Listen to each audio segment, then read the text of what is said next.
6월의 시작을 알리는 콘텐츠, 개인적인 기준으로 엄선한 이달에 주목해야 할 신작 게임 리스트, 디몬크의 게임5입니다. 6월은 어떤 게임들이 우리를 기다리고 있을까요? 함께 보시죠. 첫 번째 게임은 파이어 엠블렘 무쌍 풍화설월입니다. 외전작이고요. 먼저 오리지널 풍화설월 경우에는 파이어 엠블렘 시리즈 중 가장 많은 판매량을 기록한 타이틀입니다. 아쉬운 점도 많이 있었지만 전체적으로 꽤나 좋은 평가를 받았습니다. 그런데 이번 무쌍 타이틀은 아쉽게도 본편의 연장선 개념이 아닙니다.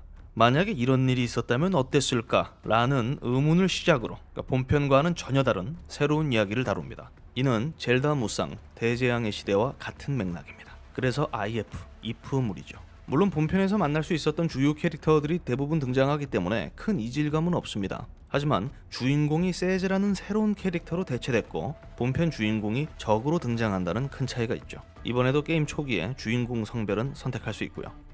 무쌍 장르지만 본편의 요소들은 그대로 계승하기 위해서 노력했다고 해요.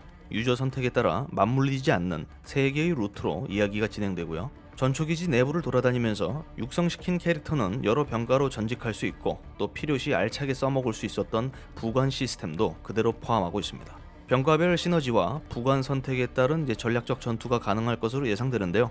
개인적으로 파엠의 꽃은 각 캐릭터 호감 작업으로 이어지는 로맨스라고 보는데 이번 타이틀에서 그러한 시스템이 있는지 확인되지는 않았습니다.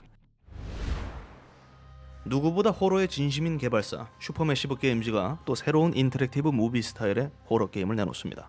더 쿼리.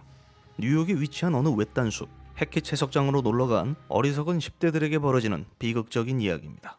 이번 타이틀도 실제 배우들을 기용했습니다. 스크림의 데이비드 아켓, 모던 패밀리의 에리얼 윈터 등이 참여했고요.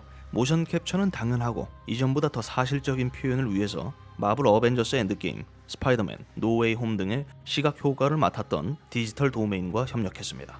이전 대비 훨씬 사실적인 게임 비주얼을 갖고 있다는 점이 가장 큰 특징이라고 봐요. 버튼 액션이 강조되는 게임 플레이, 이전과 다름없습니다. 그런데 여기에 팝콘을 씹으며 감상할 수 있는 시네마 모드가 더해졌어요.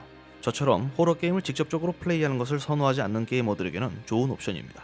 개발사 측에 따르면 플레이 타임은 약 10시간 정도라고 해요. 등장인물들이 빠르게 제거될수록 전체적인 플레이 타임은 더 짧아집니다. 분기별 선택에 따른 멀티 엔딩은 이번에도 동일하기 때문에 빠른 엔딩을 보고 싶다면 캐릭터들에게 극단적인 선택만 강요하면 됩니다. 이번에도 로컬, 온라인 멀티플레이를 지원하는데요. 온라인 멀티는 7월 업데이트 예정이고요. 크로스 멀티는 지원하지 않습니다. 전체적으로 게임 볼륨이나 스타일은 이전보다 크게 향상된 것 같아요. 특히 영상 연출적인 부분에서는 이미 B급을 넘어섰습니다. 여기에도 있고 저기에도 있고 어디에도 있는 슈퍼마리오. 닌텐도가 또 마리오를 내놓습니다. 마리오 스트라이커즈 배틀리그. 약 15년 만에 출시되는 스트라이커즈 신작입니다. 격투기와 축구, 마리오 테마가 결합된 스포츠인데요. 이게 말이 축구지 공을 손으로 잡아 던지기도 하기 때문에 정확히 말하면 공을 중심으로 하는 또 다른 대난투전이라 볼 수 있습니다. 이와 흡사한 게임이 아주 오래전에 있었는데 타이틀명이 기억나지 않아요. 블러드보울이었나? 여튼 최대 4인 한 팀으로 구성, 거침없는 방식으로 상대팀을 저지하며 제한 시간 동안 가장 많은 골을 집어넣는 팀이 승리하는 게임입니다. 아주 본능적이고 단순한 게임이죠. 각 캐릭터마다 고유의 필살기들도 준비되어 있어요. 플레이 중 떨어지는 오브를 획득해서 구사할 수 있는데 필살슛이 들어갈 경우 한 번에 2점을 얻기 때문에 이를 얻기 위해서라도 훨씬 정신없는 한판 승부가 될 것 같습니다. 플레이어블 캐릭터는 당장 10명이고요. 캐릭터마다 능력치는 각기 다릅니다. 흥미롭게 또 기어가 포함됐어요. 캐릭터 커스텀이 가능합니다. 외형뿐만 아니라 능력치도 조정되기 때문에 신경 쓸 점이 하나 더 늘어났어요. 스위치 본체한 대로 최대 8인 멀티는 물론 온라인 멀티도 지원하고요. 최대 20명을 등록할 수 있는 클럽 팀을 만들어서 랭킹전까지 즐길 수 있습니다. 아마도 세상에서 가장 빠른 속도를 지닌 레이싱 게임 레드아웃2입니다. 먼저 레드아웃은 와이프아웃, F0, 롤케이지 등의 고전 게임에서 영감을 받아 제작된 게임이었고요. 전작은 2016년 발매됐었습니다. 게임 평가는 좋았어요. 1400km 이상의 빠른 속도, 또 그런 속도감을 제대로 즐길 수 있도록 설계된 직관적인 드라이빙 시스템이 특징입니다. 극단적으로 구부러지고 격렬하게 뒤틀린 코스를 반복 주행하면서 베스트 드라이버가 되는 게 목표인 게임이에요. 10세대의 고유 차체가 준비됐고 그에 따른 커스텀을 지원합니다. 추진기, 방향타, 스포일러 등등을 유저 입맛에 맞게 튜닝해 자신만의 호버십을 완성시킬 수 있습니다. 다양한 시대를 조명해주는 독창적인 트랙이 제공되고요. 그 안에는 꽤 다양한 이벤트들이 기다리고 있습니다. 아레나 레이스, 타임 어택, 보스 레이스 등의 모드를 지원하고요. 최대 12인 멀티플레이도 빠지지 않았습니다. 이전 대비 규모는 확실히 더 커졌어요. 그리고 전작 경우 멀티플레이 부분에서 다소 아쉬운 품질을 지적받기도 했는데요. 그래서 비동기식 매치메이킹 시스템이 도입됐습니다. 플레이어가 로비에 앉아서 다른 플레이어가 모두 모이길 기다릴 필요 없이 싱글 게임을 진행하면서 언제든 멀티플레이에 자연스럽게 참여할 수 있게 된 거예요. 물론 이런 변화로 인해서 다른 문제점들이 발생할 수 있기 때문에 출시 후 평가를 기다려보는 것도 나쁘지 않은 선택일 수 있습니다. 디스크 버전은 판매되지 않고 오직 다운로드 버전으로만 출시되며 한국어판입니다.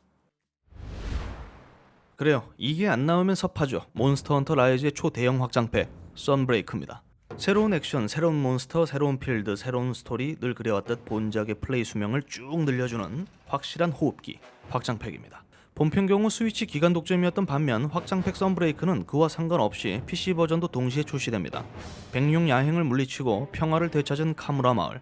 하지만 그 평화는 갑자기 나타난 빅랑용, 루나가론, 왕국기사 피오레네에 의해 당차게 깨집니다. 그리고 이어지는 피오레네의 요청으로 헌터는 이국의 땅 엘가도로 떠나게 되는데 알 수 없는 재앙으로부터 마을을 구한 헌터. 이번에는 엘가도를 무대로 왕국까지 구해야 합니다. 헌터들 또 한동안 바빠지겠네요. 앞서 설명드린 새로운 요소들을 제외하면 나머지는 더 길게 설명할 특징이 없습니다. 다른 추가된 것은 맹우 퀘스트 정도를 예로 들 수 있는데요. 엘가도와 카무라 마을 NPC들이 함께 사냥에 나서는 싱글플레이 전용 퀘스트입니다. 맹우 퀘스트로만 얻을 수 있는 보상이 있기 때문에 또 안 할 수가 없어요. 저도 한동안 라이즈를 구입해놓고 안 했는데 선브레이크 때문에 고민 중에 있습니다. 6월 30일 출시됩니다. 제가 소개하고 싶었던 5개 타이틀은 모두 끝났는데 이번에도 보너스 들어갑니다. 하이스피드 액션의 진수, 소닉. 오래전 도트 감성은 그대로 살리면서 해상도를 한층 끌어올린, 그래요, 리마스터죠. 소닉 오리진스가 출시됩니다. 데뷔작 소닉 더 헤지옥부터 1994년 발매된 3&너클즈까지 모두 포함됐어요. 그런데 이쯤 되면 그냥 리메이크가 낫지 않나요? 물론 마니아들에겐 이것도 좋은 소식인데 그렇다고요. 캡콤이 자사 격투 게임 35주년 기념 아케이드 게임 10종이 수록된 캡콤 파이팅 컬렉션을 출시합니다. 뱀파이어 5종을 비롯 포켓 파이터까지 포함됐어요. 모든 게임은 온라인 멀티플레이를 지원합니다. 더불어 400곡 이상이 수록된 BGM 플레이어, 퀵세이브, 로드 기능 등이 추가적으로 포함됐고요.